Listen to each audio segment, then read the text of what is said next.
महाराष्ट्रामध्ये श्रावण महिना सुरू झाला आहे आणि लोकांचे श्रावणी सोमवार देखील सुरू झाले आहेत. त्यातलाच आजचा पहिला श्रावण सोमवार. श्रावण सोमवारी भरपूर लोक भरपूर जिन्नस किंवा गोष्टी भगवान भोलेनाथांना अर्पण करत असतात.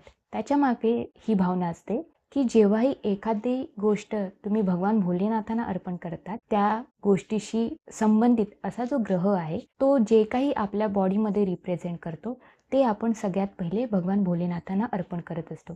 आणि पहिल्या सोमवारी जो जिन्नस किंवा जी गोष्ट आपण भगवान भोलेनाथांना अर्पण करतो ती म्हणजे तांदूळ.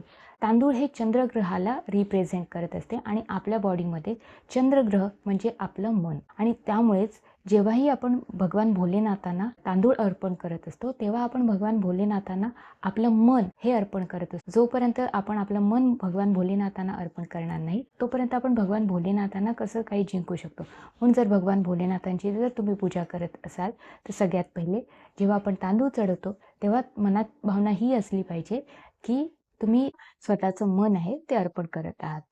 आपल्या सर्वांना पहिल्या श्रावणी सोमवाराच्या हार्दिक शुभेच्छा.